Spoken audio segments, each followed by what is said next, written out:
Hello, Internet. I am War Leader Fox, and I am here to fulfill my promise of teaching you boys and girls and everyone in between and outside of that definition what the high-level meta is like in PvP. So we're going to take a look at what the meta is like currently, and it is of note that this is the day before Final Fantasy VII Remake compilation releases, so this meta is about to change, but I'm going to talk about some teams that play into that meta. For example, I definitely think that there are ways that I could fit units like Tifa and Cloud on this team, especially Cloud. I'm definitely going to be pulling for him and trying to get Tifa up to 99 for my barracks to farm Mind Spheres for him and Aerith as soon as possible, because I think Aerith, actually, for my anti-magic team that I'm running here, would be a great replacement for Yuna. I would still have re-raise, but I would also have access to Quicken, and she has a lot of anti-magic in her kit, so that's very nice. Sorry about the Facebook notification. I'm not sure I was watching the screen when that happened. But what you'll see here is that there's enough time for Mont to get a buff from Summer KILLphe to make him basically an impromptu magic tank. And then he runs off, but he's still, since he is the slowest on the team, catching the re-raise from Yuna. This also gives Yuna and KILLphe a little bit of time before his second turn to buff each other up and kind of get ready to move alongside him.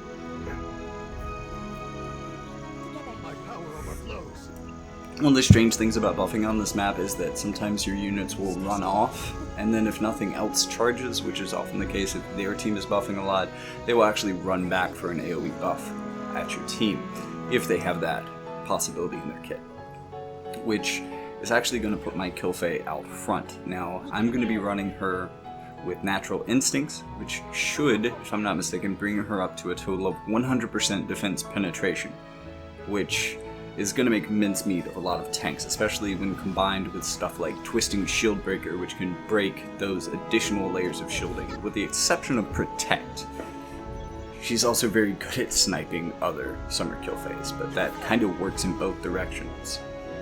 Especially with this team build that I'm running against, they're probably running Solidus on Yuna, so she has Slash and 25% HP, 20 Slash, just minimum off of that card being 99, but if you can chain on her after the re-raise, even healing won't help.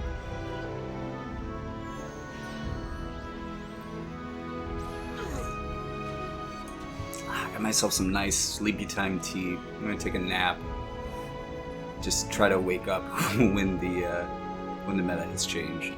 Also, bonus units are great, but only use them if they're good. My Summer KILLphe is a bonus unit, and she is good. Solidus is a bonus VC, and it is good. Those two are good together, by the way. Unfortunately, I'm not running Solidus on this team, so I only have one bonus, one of the downsides. But originally, Yuna wasn't doing a lot for my team. I figured 9S here might actually give a lot to it, especially the way I had it set up, because now Mont is buffed with Spirit, Magic Attack Resist, and Defense, in addition to an attack buff. And now an all elemental resist buff, which might as well be just negative 15% damage everything. That's not like a basic attack, I guess, or Doton. Or the Time Mage magic, which is actually kind of relevant now. Caleb's Pride is kind of like a self-quicken that can help get him back up in the turn order and kind of advance him across the map more rapidly when he needs to. He's more likely to use this to move across the map if you are running him Shikuchi-less. He really needs that extra range to stay out front and tanking as he likes to do. Stunblade is also a pretty good range for him. It's not disable, but it is a one-turn disable, which is cool. Alright, so Lemure is amazing, especially on dark teams. Like, I think the ideal team for her as a bonus unit is with Helena and Dwayne, as either one of them can slay pretty much anything in 2 hits. There are very few exceptions to that. But just Helena alone, as OP and broken in the meta as she is amazing with Lemure, and it's also really cool to have another UR quickening unit. She is pretty squishy like Gilgamesh though, and she does have a better support kit, for sure. But it's definitely a mistake, and I think most of the teams I see running this are actually lower level teams that don't have Quicken yet. But it's kind of a mistake to run her with haste, because she'll just haste everybody permanently. That will be her one and only job and one and only thing that she'll ever do, and that's okay, but like single target haste, it's just such a waste of time. You want to be quickening. So once you get Quicken, turn haste off. Haste-ga? Maybe. It's kind of like Speed Force for Phoebe, but I don't know. I'd still rather her land Quicken every time, especially if I had Helena to go with. Yuna and Kodadama wielders that end up really far from the fight because they just stand around giving themselves nimble movement will often use slots 1 and 3 to catch up by being able to traverse the hills. They'll come in around the middle of the map down the stairs, typically speaking. If I'm not mistaken, this Yuna is about to ambush my team with AoE. Oh man, this is going bad. Because, and Yuna goes after the survivors.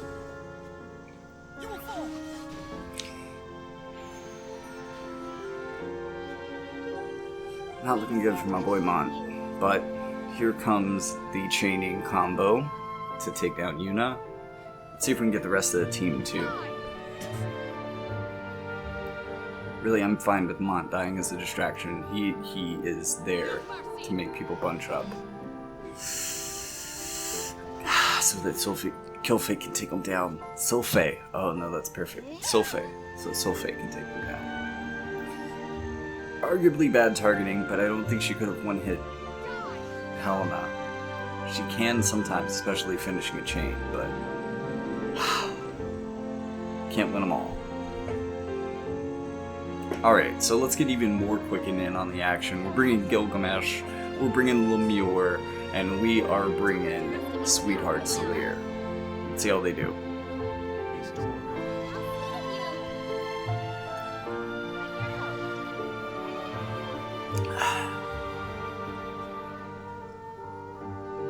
Well, that's a really good TMR to use with Gilgamesh. I will say that that probably boosts his Kotetsu more than really any other buff. Lunaverb is also good for this. It is kind of annoying, that is such a good buff on her, but she will try to use it on everyone if you give it the opportunity. And I want her to be out front dealing damage, but I also want her to be able to do that, so it's like, if I turn it off, she'll do more damage, and my team will be more fragile. But we might get the jump on. But like it's her best buff by far, and it enables her to do more damage and potentially one-hit units, so I'm just gonna live with the annoyance and let Mont be out front.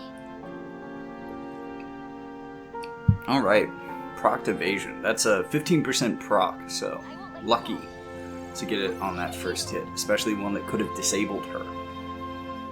If she is at full faith, Mont's chance of disabling her with fangs with my faith is 42%, and if you increase the faith up to 97%, we can hit about 48%, which is pretty damn consistent. It seems like Sweetheart Slayer's niche in the meta is definitely missile damage.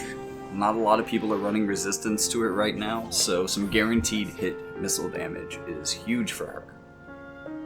I think she also has like fist-based damage? I forget. But she definitely has damage types that people aren't building resistance to. And I don't have any resistance to, so she is definitely singularly pummeling my team. Thankfully we got the slow on her, but she evaded again.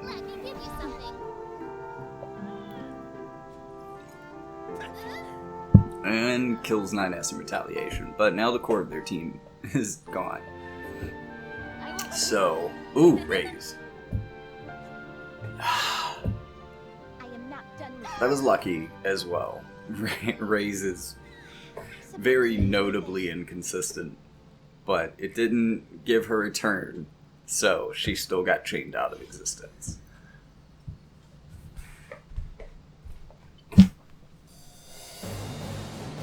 Alright, so Slayer because of all the things that we noted in the first, is still popular on ice teams. I see, I think one of the strongest examples of this might be FFVIIR, Gilgamesh, and Sweetheart Lemure. FFVIIR tanking, Gilgamesh kotetsuing, and quickening.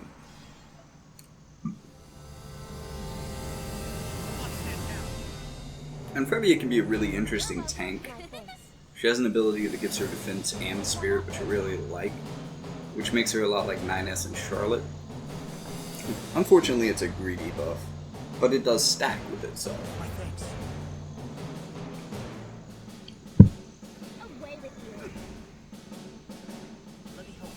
Wow, sub 1000 damage.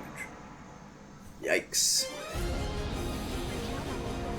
She does hit really hard with the geo-assimilation move, but I think this one's like level 89 maybe. She has a great bonus unit to run at level 89, but I definitely wouldn't run her below that. And it feels like this FFVIIR and this whole team maybe is running slash resist, because she definitely tanked that LB really well. But even if she survives as that light resistance, it's going to be a major liability. And Clairvoyant Astrologer, as I have said before, awesome card on 9S, because he is one of the few units that can use Armor Piercer. It's an AoE defense crusher. It's in piercing damage, which is often goes unresisted. Especially great against Warrior of Light. And we've disabled, so this game is over. Personally, this team needed a little bit of flavor, and when you're trying to add flavor to a team, there is really only one way that you can always go and get good results. And that totally transitions to a video that's coming up next. So Charlotte and 9S are a really interesting combo, but unfortunately everything that they do right is negated by Summer KILLphe with Natural Instinct, so we're about to see an impressive build-up and an equally impressive teardown. But this team in general is really defensively oriented. At first, I didn't really get why they were running the water attack up on a lightning team, but it also has unit resist up, which is really cool for stuff like Fangs, Constricting Cleave, Enhanced Holy. That's going to help them with a lot of the long-range kit of my team, which might keep them in 2-hit range, which might keep them out of 2-hit range, importantly.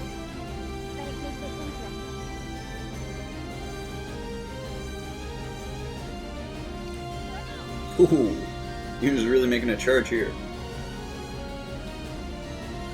I think actually putting her on 3 might be better. I think she would be a little bit more likely to use the stairs, but I've yet to test that. I definitely like Summer KILLphe on 1, because she runs over to Mont really well, and it forces her to go ahead and use Fleet of Foot first turn. So, because she wants to get to Mont to be able to buff him, but she can't without using Fleet of Foot. So it kind of forces her into that. And since her next instinct is going to be to buff him, she's going to race up with him, is my assumption. Unless they just stick around buffing each other for a while, which happens. But I'm thinking with Yuna, who tends to stay by herself as opposed to 9S, this might actually work out better. Wow! Twisting Shield Breaker, man. Costs a lot of AP, so she doesn't use it very often, but man, it just destroys tanks like Charlotte. Tidus sometimes too. But definitely Warrior of Light. It's probably the only thing in her kit that is an effective Warrior of Light weapon. So, but again, the one unit that you can always throw in an arena team when it needs just that little bit of seasoning. It's like the MSG, or the salt, more appropriately, of every arena recipe. Of course, it's Homa. So this is going to be Charlotte 9S Homa.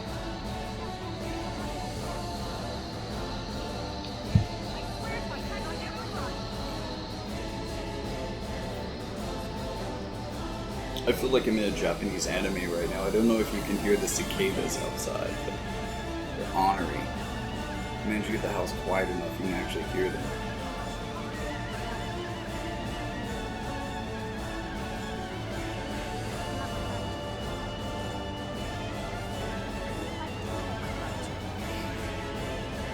Okay, so this is basically the build I was talking about. She's going to advance with him, which unfortunately puts her in AoE range alongside him, but maybe I'll find a way to make it work.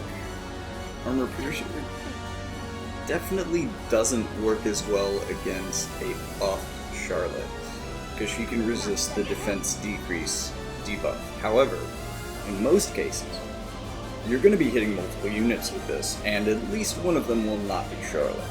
So it still works, even in a Charlotte meta. Let's see... Okay, so she just got hacked. Hopefully this is going to make her LB a lot more tankable. Yes, thank you hacking, and thank you powerful buffs.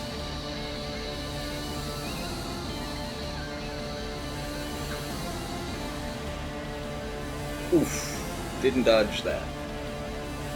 Alright, it's up to Mont. I think he might have a secret weapon. And that gets the Helena. 9S is berserked. However, he does deal piercing damage like this, so he's still going to hit fairly hard.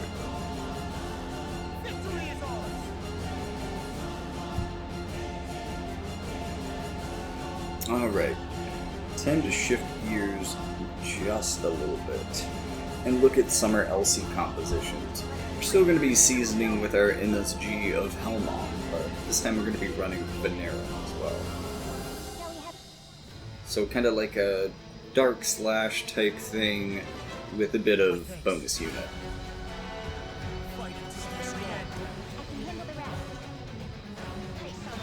Usually I turn that off, but I found it interesting that since they both run to him, it's a good buff that he will actually use turn 1 and advance forward. Now, I think I may have turned it off because he's advancing forward too fast to use Revitalize himself. Which is a problem with some of his first turn buffs, and his desire to Leroy Jenkins out into combat and just be a distraction. My matchup without Yuna is not nearly as great against this FFVIIR, but we'll see if we can throw enough attacks her way that enough will land. It can usually be a very slow and painful process. Oh wait, he didn't have Revitalize to begin with. That means that Saiga Gauntlet is probably on 9S, and he doesn't like to use that. Maybe I should turn Booster off and force him to use it. Maybe that's the way to go.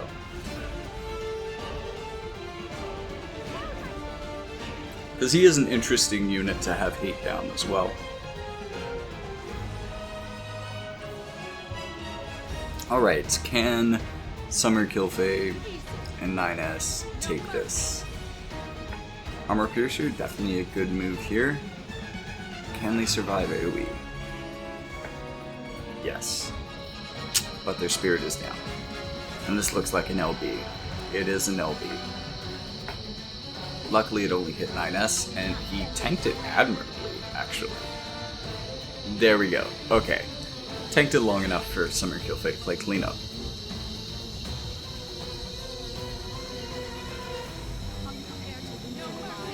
So Summer Elsi is really good as a water enabler.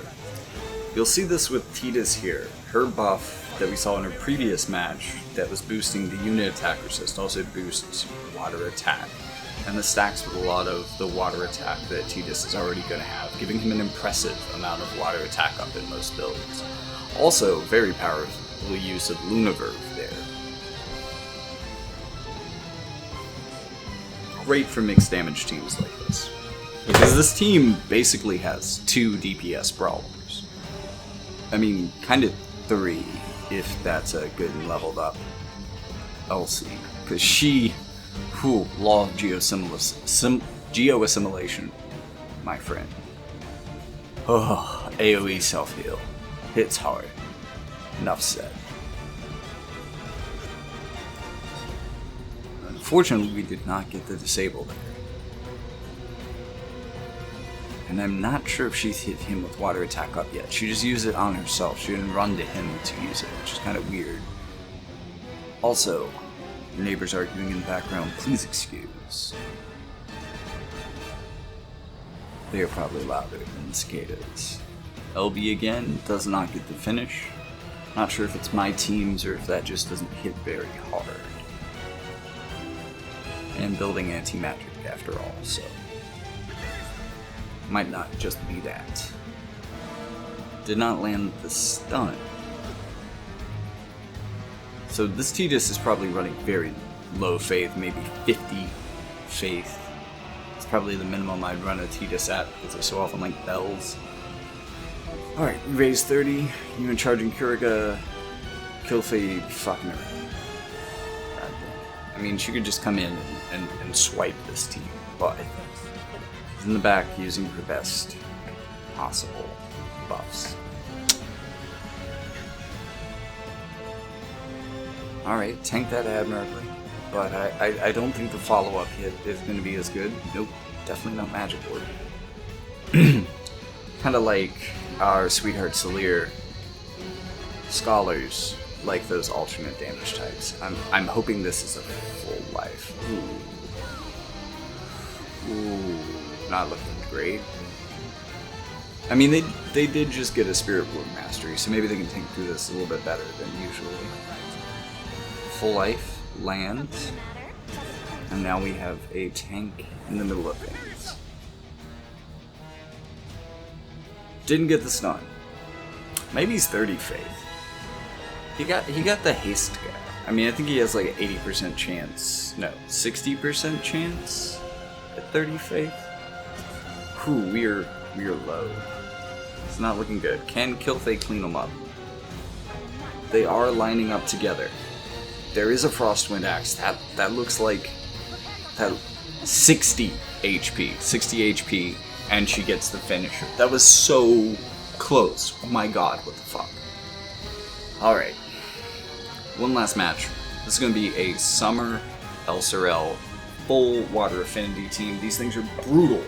She combos very well with Moore. Moore has a water resist down limit break, and Elsi has, of course, the AoE water attack boost. So if you can get those two to happen together, or as she's probably about to do now, land this on the party before Moore gets her LB off. That LB is going to hit really hard, and then everything after that is going to hit even harder. Unfortunately, Moore did not get hit with it. She gave it to Tidus. Still a good move. That means the Jack shot that's probably coming from my Mont is going to hit that much harder. Nope, he ran back to heal. I guess Mont is not in range enough. Luckily, we are getting both units in range.